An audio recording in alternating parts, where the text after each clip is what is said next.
Hello guys, welcome to my YouTube channel. इस video में हम सभी करने वाले हैं क्लास 7 के बच्चों के लिए उनकी वर्कशीट नंबर 5 हिंदी की सब्जेक्ट का। तो चलिए पढ़ते हैं।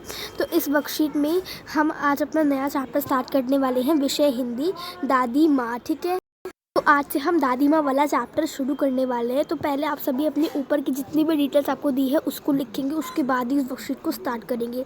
तो चलिए पढ़ते हैं। तो प्यारे बच्चों, इस बार जो पाठ हम पढ़ने जा रहे हैं का नाम है दादी माँ। ठीक है, तो आज हम जो पाठ पढ़ने जा रहे हैं उसका नाम दादी माँ है। तो नाम से आप समझ गए होंगे कि लेखक अपनी दादी को याद करते हुए लिखते हैं कि उनकी दादी किस प्रकार ख्याल रखती थी। आइए जानें लेखक क्या कहते हैं और पूछे गए प्रश्नों के उत्तर दीजिए। तो इसमें क्या होता है इस कहानी में कि जो लेखक है ना, वो मतलब उनकी दादी की अचानक डेथ हो जाती है, तो वो अपनी दादी की जो पुरानी बातें हैं, बिताए हुए पल को याद करते हैं और हमें अब बताते हैं। तो दादी माँ को गांव की 50 किस्म की दवाओं के नाम याद थे। गांव में कोई बीमार होता उसके पास पहुँचती और वहाँ भी वही काम, हाथ छूना, माथा छूना, पेट छूना। ठीक है, फिर भूत से लेकर मलेरिया, सरसाम, निमोनिया तक का अनुमान विश्वास के साथ सुनाती।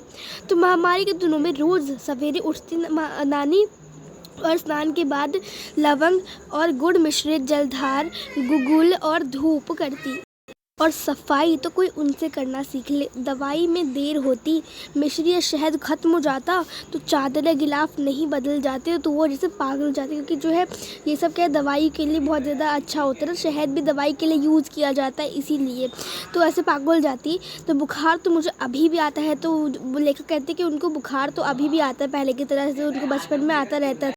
ठीक है, तो नौकर क्या करते हैं, उनको पानी दे देते हैं और मेस महाराज अपने मन से पकाकर खिचड़ी या साबू दे देते हैं। और डॉक्टर साहब आकर नाड़ी देख जाते हैं और कुनैन मिक्सचर के तीखेपन के डर से बुखार भाग ही जाता था।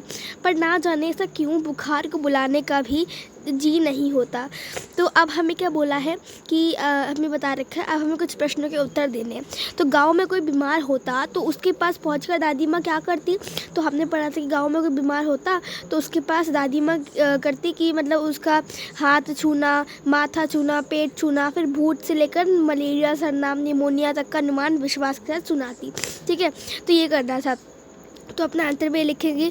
प्रश्न 2, महामारी के दिनों में दादी माँ क्या करती थी। तो महामारी के दिनों में दादी माँ क्या क्या करती थी। तो महामारी के दिनों में रोज़ सवेरे उठकर स्नान के बाद लवंग और गुड़ मिश्रित जलधार, गुगल और धूप करती थी। फिर प्रश्न 3 में बोला है, लेखक को अब बुखार आता है तो नौकर और महराज उनके लिए क्या क्या करते हैं। तो जैसे कि हमने बताया था कि लेखक को बुखार आता है तो नौकर पानी दे देता है और मेस महाराज अपने मन से पकाकर खिचड़ी या साबू दे देते हैं। ठीक है, उसके बाद प्रश्न 4 हमसे पूछा है कि दवा में देर होती, मिश्री या शहद खत्म हो जाता, चादर या गिलाफ नहीं बदले जाते तो वो जैसे पागल हो जाती। तो रेखांकित शब्द जो है किसके लिए प्रयोग किए गए हैं ये हमसे पूछा गया है। तो ये रेखांकित शब्द दादी के लिए, मतलब नानी जो है हमारी, उनके लिए प्रयोग किए गए हैं। ठीक है, तो वही है हमारा इस क्वेश्चन 4 में भी। ठीक है, कि दवा में देर होती तो मिश्री या शहद खत्म हो जाता और चादर या गिलाफ नहीं बदलते तो वो जैसे पागल जैसे जाती ना। तो ऐसा क्यों कहा, क्योंकि मतलब उनके लिए नानी के लिए ही प्रयोग किया गया, दादी माँ के लिए प्रयोग किया गया है। ठीक है, और क्योंकि मतलब अगर शहद वहद नहीं रहता तो हमारा जो दवाई का पूरा सामान वो पूरा नहीं हो पाता। ठीक है, अब प्रश्न 5 है कि इस समय कौन सी महामारी चल रही है और उससे बचने के लिए हम क्या क्या करना चाहते हैं, हमें क्या करना चाहिए। तो अभी कोरोना महामारी चल रही है, हम कोरोना महामारी से गुजर रही है क्योंकि इसी कारण से हमारे जो स्कूल भी नहीं खुले हैं। ठीक है, तो कोरोना महामारी चल रही है और इसमें बचने के लिए हमें जो सिर्फ 3 रूल फॉलो करने क्या क्या है। हमें अपने हाथ धोने हैं। ठीक है, हैंड वॉशिंग करनी है, समय समय पर हैंड वॉशिंग करनी है। बाहर जाएँ तो मास्क लगाना बिल्कुल मत भूलें। ठीक है, वियर मास्क सबसे इम्पॉर्टेंट है। और इसमें हमें जब बाहर जाए तो सोशल डिस्टेंसिंग, यानी कि सोशल डिस्टेंसिंग जो है उसका पालन करना चाहिए, लोगों से 2 गज की दूरी बनाए रखनी चाहिए। तो ये हमें इन सभी रूल्स को फॉलो करना चाहिए। तो 3 जो है आपके पॉइंट्स है, इसको फॉलो करेंगे तो हम कोरोना से बच सकते हैं।